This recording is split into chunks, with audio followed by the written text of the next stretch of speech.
Good morning, everybody. It is October 26th. I'm Jade Johnston with the Bar Hill Group at Remax Camosun. We're here with the Victoria Real Estate Show with... Hey, everybody. It's Andrew Plank with the Royal LePage and the Vibe Real Estate Group. And good to see you, Jane. Are you up in your little getaway? No, I am at home. Oh, your new office. This is my new office. Yeah, these pictures all mean something to me. So my mom drew this. That's my husband and I rowing, and that's our family. And that's Pearson College where we met. And those are my awards, and I'm thankful. Very nice. Very nice. And what about the Thrifties bag? The what? What you talking about? On the banister there. Oh, shoot. You can see that? See that? That's there. Oh, the smile was in the bag. It was great. Okay, fine. How are you doing? Yeah, I'm doing pretty good. Yeah, pretty good. What can I say? Another week has gone by, another month has gone by, another year has gone by. Here we are, trying to stay in shape, trying to stay healthy, stay busy. And here we are coming into winter, and that's always interesting to me. I was like, oh, the summer's blown by. What did I get up to? What's going on? Well, rowing. So most of this winter, find some winter sports to get involved in. One by one, people opted out of rowing this morning because it was cold. I went out on the deck to put a couple things away and start the thoughts around winterizing.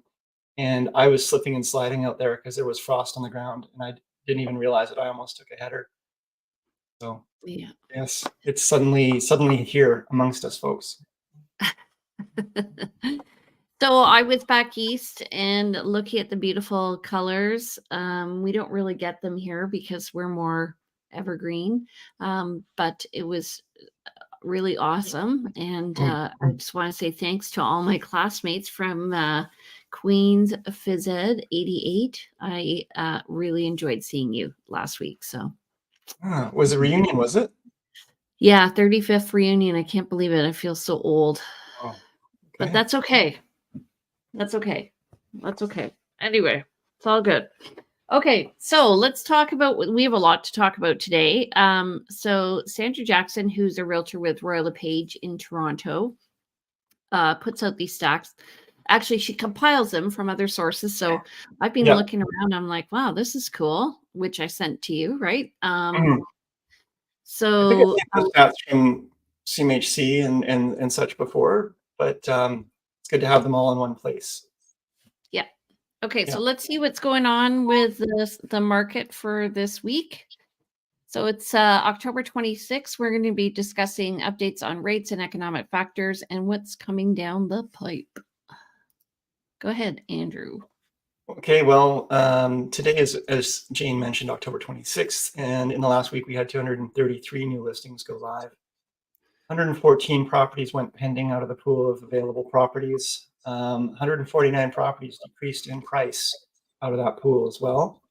2 price increases, 3 back on markets, 98 transacted at the lawyers, 33 expired. It's not a big number of expiries really, considering, and 5 properties were withdrawn. We can compare that to the week before where we had 239 new listings, so similar numbers there. 155 properties went pending, so definitely more properties went pending a week ago than this week. So on the face of it, it's a bit of a slowdown from week to week. 156 properties decreased in price versus 149 this last week. Similar price increases, 4 versus 3. 3 back on markets, the same. Solds relatively similar. 61 expired though, versus the 33, so more expired last week. And there we are. Any thoughts on what we're seeing there, Jane? Yeah, we're still looking at a list to sale ratio of 48.9%. So that's pretty good. You know what I find? Because these numbers, people look at these numbers and think, well, if I list my property, then half the properties listing are selling within a week, let's say. That's kind of what it looks like if you look at this as if this 233, 114. It's not quite half and half, but that's actually pretty close. But that's not what's happening. What's happening is there's this pool of properties that are available on market, and those new listings are dropping into the pool. And the pendings are those that are coming out of the pool. But there could be some properties that are swirling the drain, but never going down for quite some time. That's a great way to put it. They're Yeah, pooling. they're pooling. So, when you're looking at your property, it's still important to be, well priced and competitive in terms of how you present it and available for showings and all of that. It does help you to be in that list of pendings as opposed to just falling into that pool and sitting there circling the drain but never going down it. Right. Actually, no, going down the drain is the best analogy for selling your house. But anyway, you want that's out of why we have 149 price decreases. That's right. Yeah. Okay. So month to date so far, we have 284 net unconditional sales. That's up from 183 last week. And that's compared to 480 for October last year. So September last year was really slow. We had a little bump up in October. This year, September was fast and October seems a bit slower. New listings are at 768. That's compared to 998 for October 2022. And that's up from 529. So those numbers jive. Total active listings are at 2,727. And exactly what you were saying. So we're up week over week, 2,708. And that just means that some properties are sitting. And that's compared to 2,192 last year. Yeah. So what we're seeing is less listings coming on market versus last year, and more properties sitting on market than last year. Okay, so the interest rate announcement, yay, steady at 5%. Yes. Steady, slow and steady. Let's keep it here, and let's not see it go up further, because So a lot of people are having a hard time affording that. Although we're going to see in the stats that BC is holding pretty well for mortgage defaults and things. Right. So the reason why it's steady right now is because they're finding that things are kind of easing down. They're saying the interest rates are dampening economic activity. I was listening to the radio the other day when they were talking about how active the food banks are right now. And I'm like, why don't banks who are making all this money maybe do something for food banks? Might go a long way. Consumption has been subdued, definitely softer demand for housing. Now, that's true. However, rents are increasing, they're saying. And part of the reason why rents are increasing is because people are facing more mortgage payments right now. Mortgage pressure, yeah.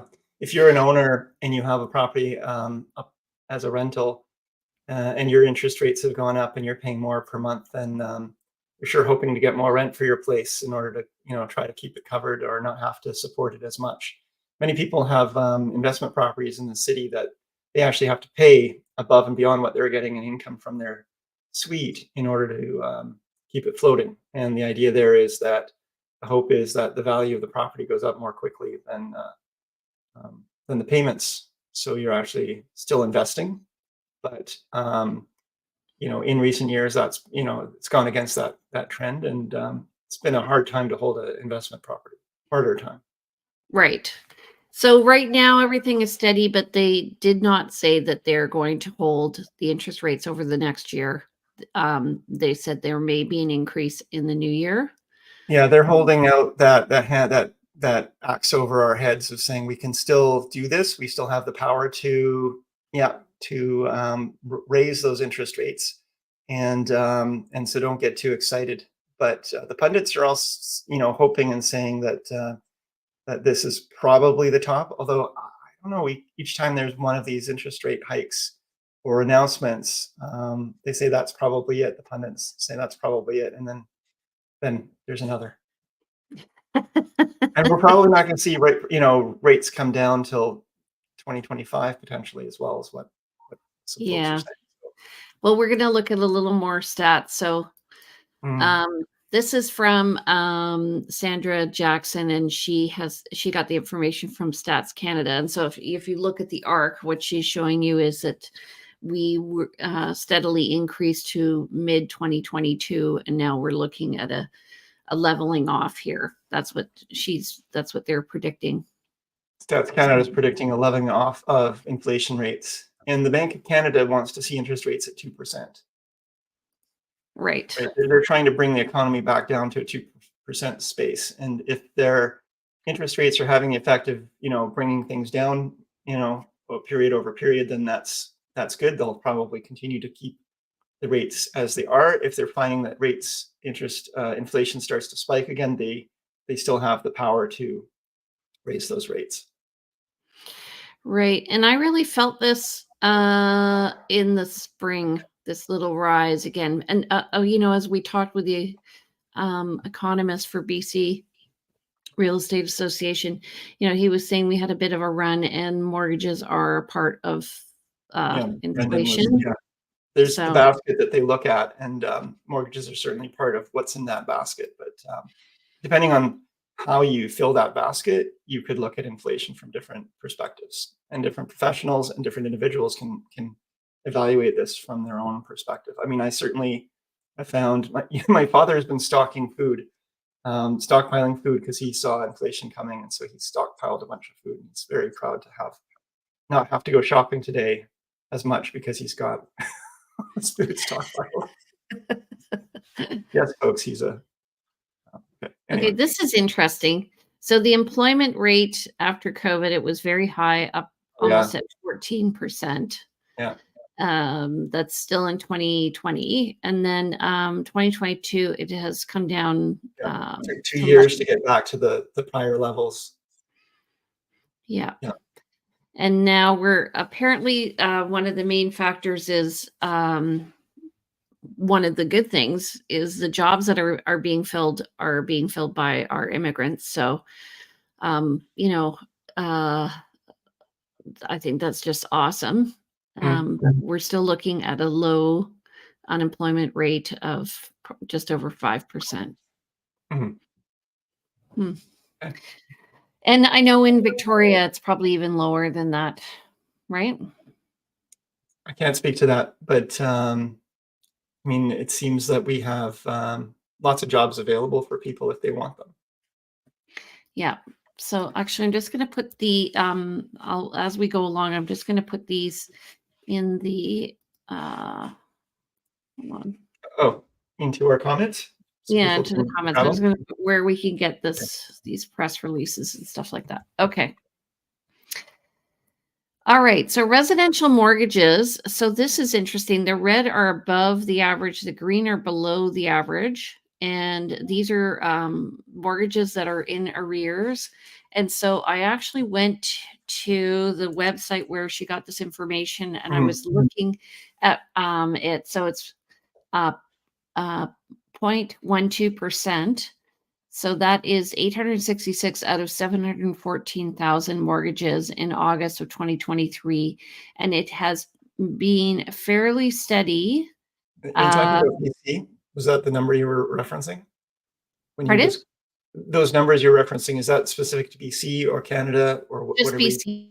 Yeah. Sorry, just BC.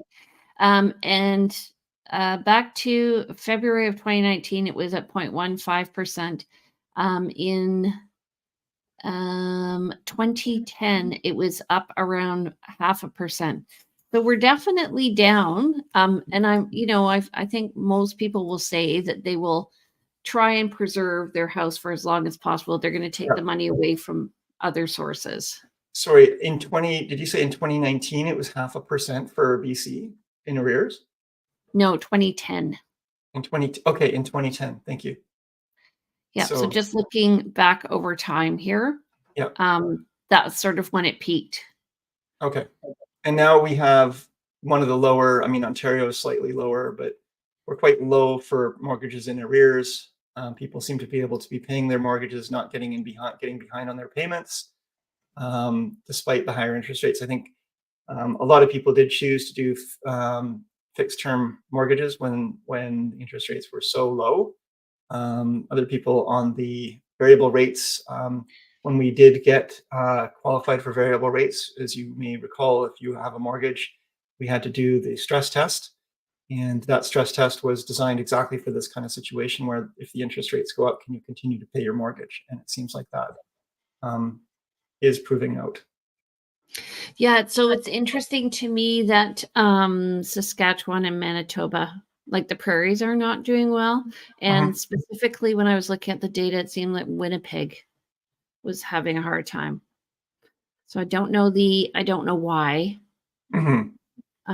those particular provinces, and same with Atlantic Canada. I do know that prices have increased in Atlantic Canada. A lot of people move from Ontario and are moving to Atlantic Canada still from Ontario. Right. So, Yeah, well, it'd be interesting. I mean, I'm thinking, is this income related? Is this housing value related? I mean, if it was housing value related, then we would think that BC would be higher in the arrears because, we tend to have some of the higher property values, as does Ontario. I mean, in the centers anyway, but even I think on average, you can go to somewhere like Atlantic Canada and buy a property for much, much cheaper. And so, what is it about these properties, these areas that cause people to be more likely to be in arrears? yeah, and maybe it could be the fact they're recreational properties. And just remember, like being in arrears. So I don't know the specific Yeah, are they definition counting of that as that. one or two payments behind, or at what point do they start to count arrears? Yeah, I actually can probably find that out. Okay. And this is in Ontario. So just looking back, ours looks fairly similar. I think when I put the reference in there, but when I went back, it was 2003, 2010, and then those seem to be the higher years. So this is interesting to me. Mhm. So in terms of Ontario, um, yeah, they're low at less than 0.10% now compared to I mean, Canada. I would expect to see a bump in these numbers in 2024 for, across the board. Um, what with, people who are struggling with the higher costs of everything, plus the higher interest rates, certainly would expect to see these jumping quite a bit even in 2024.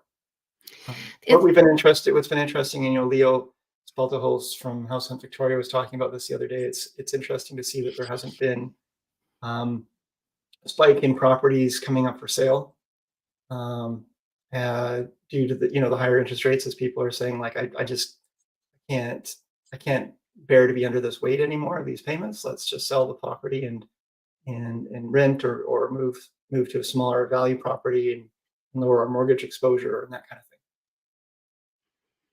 Well, that's interesting you say that because if somebody does that, I actually have had a couple of clients decide to do that, but it's not because they want to get out from their mortgage. It's because they're waiting for the market to go down.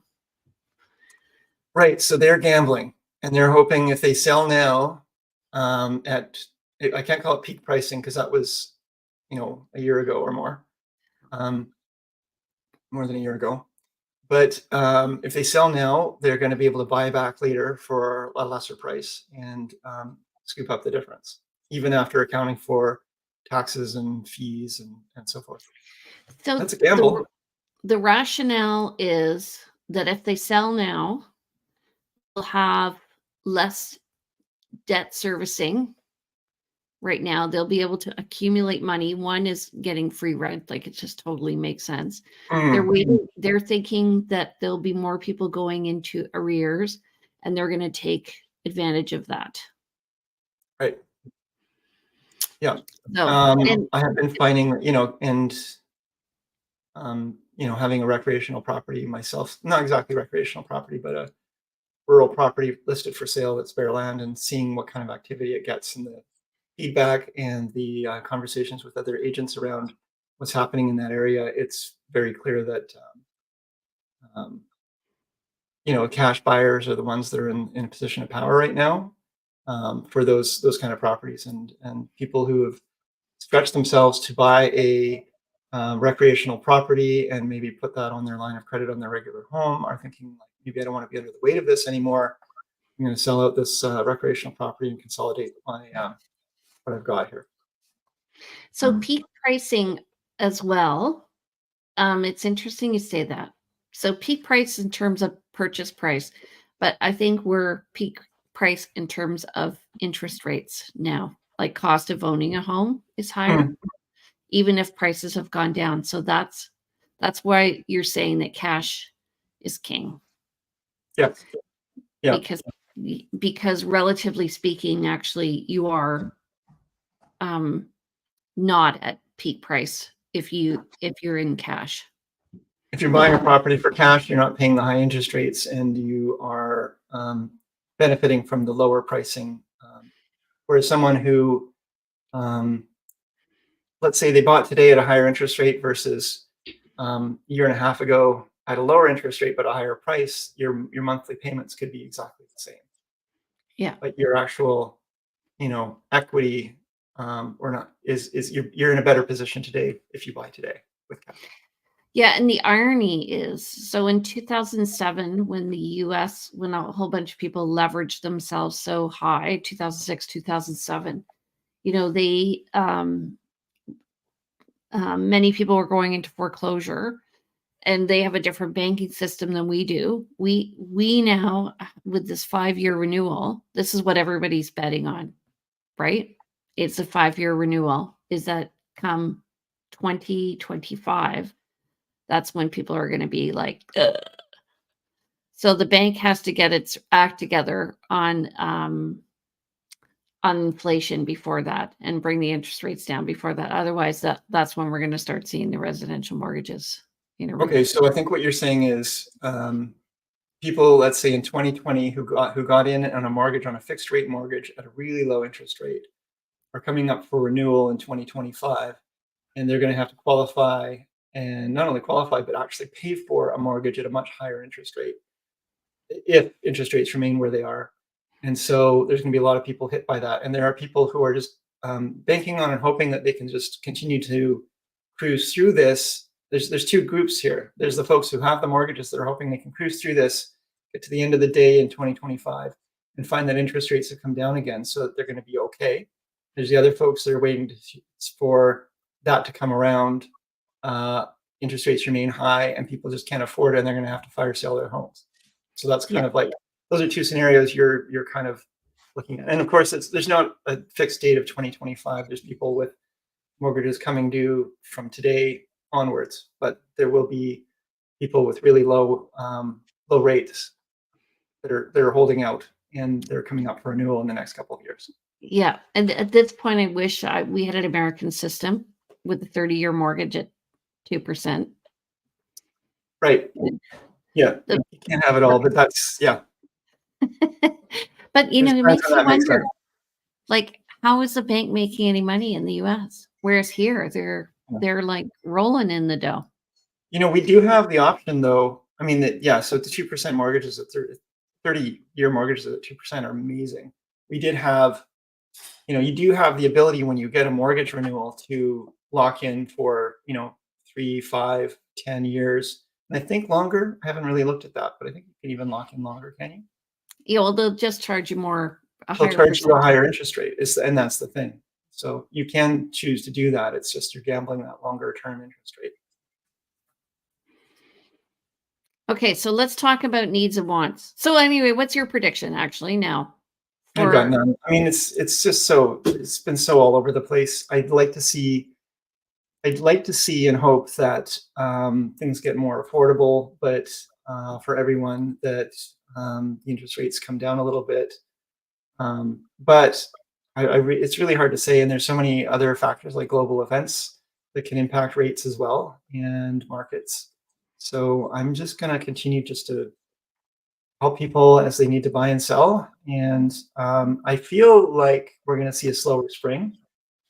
Definitely already feel a little, I mean, we can see in the stats, slower winter, um, but it's not dead in the water. So I think there's people always who need to buy and sell. And, if you are trying to time the market, it can really come back to bite you if you time it improperly. So, make a good decision, make an informed decision, but um, don't don't throw all your eggs in the one basket, because I've definitely seen people do that and get financially harmed.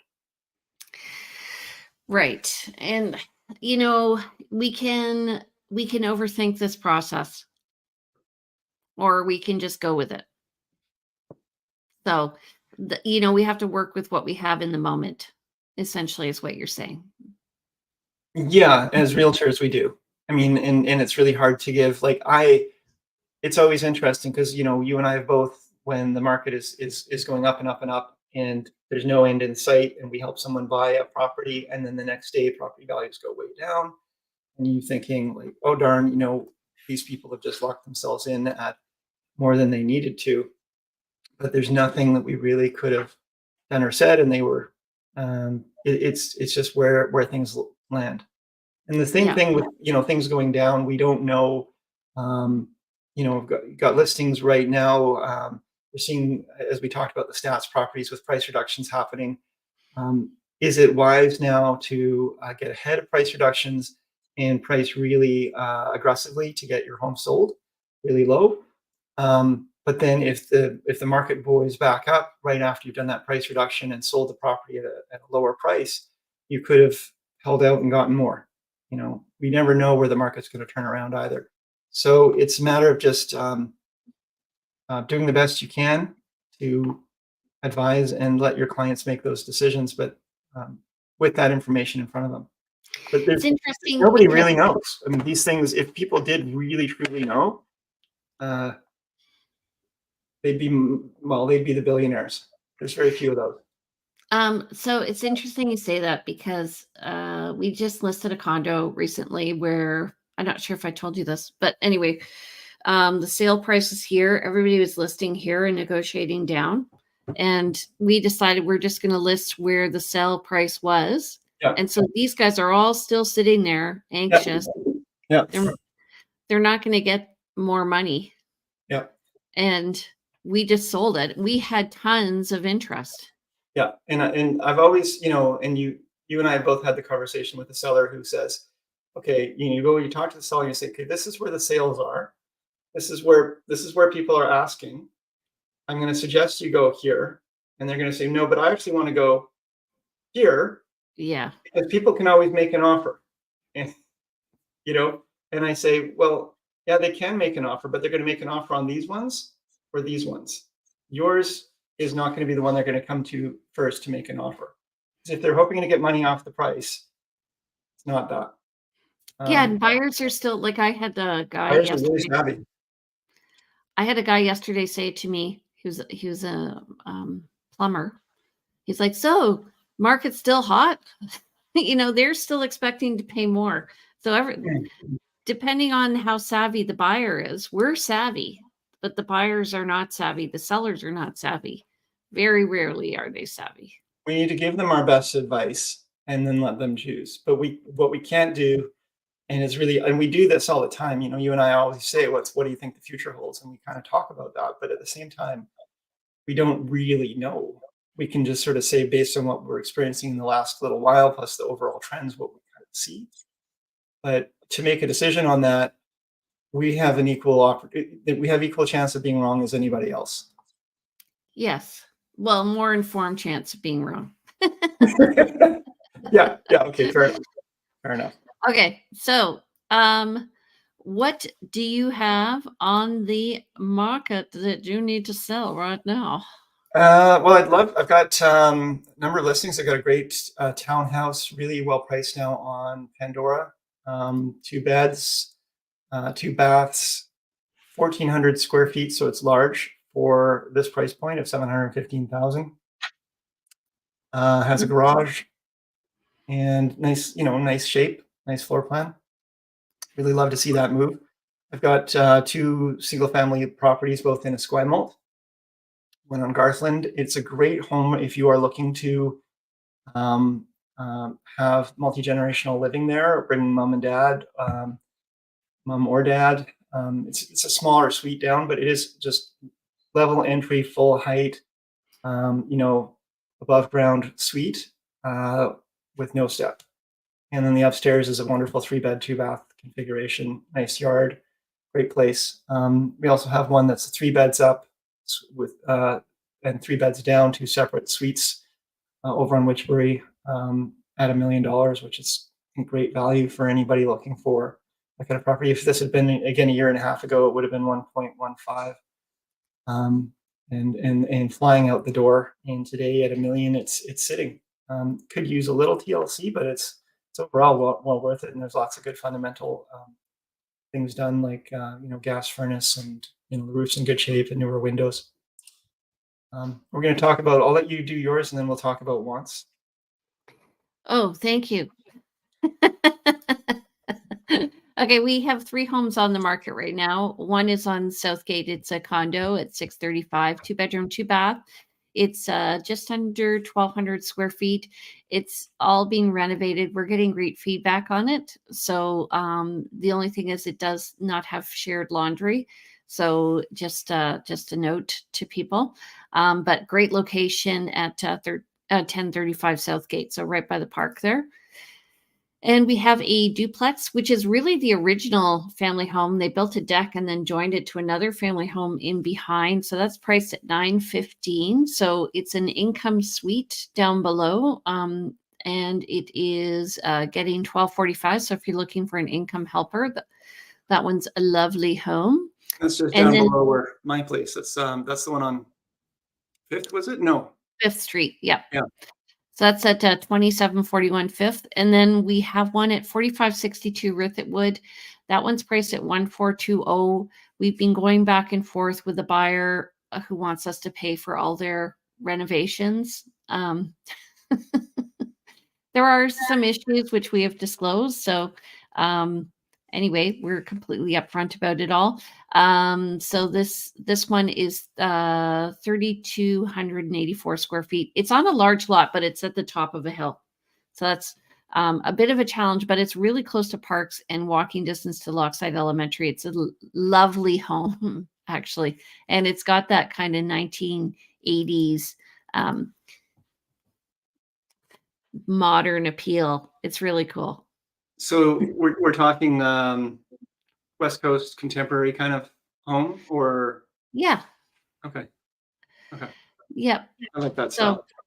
Yeah, I mean, I can show you it, but I won't. Okay, and then buyers. Do you have any buyers? Yeah. Got folks looking for an investment property, preferably with some land. Be nice to be able to have. I mean, it's really limited on where.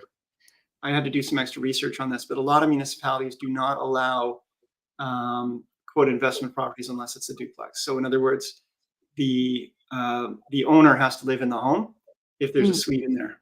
And municipality of Victoria allows you to be a non-owner and have 2 suites, but areas like Langford and Saanich and Oak Bay, of course, doesn't really. There's not going to be allowing anything other than owner occupied. Yeah. So anyway, we're looking for something like that up to maybe 1.3 million. So preferably City of Victoria, possibly a duplex in Esquimalt, some sort of investment property. I'm looking for something Oak Bay, Fairfield area, up to 2 million with 3 beds, 2 baths minimum. I'm looking for this one for a little while. I know. You'll find it eventually, but there's not a lot coming on in those areas that really works. As a side note, actually, I noticed an agent is doing a bit of they've got a listing in Oak Bay that I think the price was 1.4, and they've just dropped the price to $1 million. And they're going to hold off offers for 2 weeks and then take best offer at that day with no reserve. Let the market. An interesting market strategy. So an Oak Bay home is listed currently for $1 million, which is great, and that's their strategy. And it's interesting when we get into these kind of markets where people do start to pull in different strategies to make these things work. I am looking for it right now. So if you guys want more information, contact me or Andrew. Right. Okay. Yeah, contact Jane. I don't want to deal with it actually because it'll be a gong show. I think it's $999, $900. Yeah. If it's the one I'm thinking of. Yes, and it's kind of Tudor style. Yeah. Yeah. Okay. Okay, so for me, my buyers here, I'm just going to my list here. I have a client looking, they're actually willing to pay cash for a home in kind of the Maplewood area. That's where we're looking up to. They would prefer a house with 2 levels and they want a large lot and not on a busy road. Like we don't want to be on, I don't know, Maplewood, but around on those side streets there, preferably near the park. Um, what else? I have a lot of people just watching the market. I have a buyer who's coming who's an investment person looking for a condo that's an investment condo long term. And I have buyers looking in Machosen, so for a house with a suite, please. And I also have somebody looking for a single family home with a suite, preferably like anywhere central Saanich down to View Royal area. And they like it all done, please, up to 1.6. So, and then I have other clients also looking for an income property in the Fernwood area. And they want something with a suite as well. They're looking up to 1.3. So that's it for right now. All doable. Okay. All doable. All righty. So you guys, just remember, we are on every Thursday at 9:30. We'd love to hear if you want topics covered. Next week, of course, we are going to be doing our monthly market update. So if you have ideas for guests, I do have an idea actually of maybe interviewing a whole bunch of Ontario realtors and just seeing what's happening there. Because I was just there and it's softening. Yeah, or some of those realtors from even Atlantic Canada, because seeing that those arrears are happening, it'd be interesting to know what's going on with that. I've always, and also we could bring in realtors from other areas of Vancouver Island just to get maybe a highlight on certain areas where people may want to downsize to or be curious about. So these are all ideas that are in the hopper, and feel free to throw your ideas into the ring as well. Okay, so Andrew, how do people get in touch with you? Reach out at 250-360-6106. That's 250-360-6106. Email is info@andrewplank.com, and you can reach me at andrewplank.com. I'm the Vibe Real Estate Group with myself and Josh Merrick. We're happy to help you out. Alrighty, you can reach me. I'm Jane Johnston with the Briar Hill Group at Remax Camosun. My number is 250-744-0775. You can reach me at briarhillgroup@gmail.com. My website's briarhillgroup.com, and you can look at these shows and more at victoriarealestateshow.com. Don't forget to follow me on Instagram at realtyteacher_remax_Victoria. Take care, everybody. Have a great day. We'll see you in a couple weeks or next week. See you next week, Jane. Yeah. Thanks, everybody, for watching. Bye now.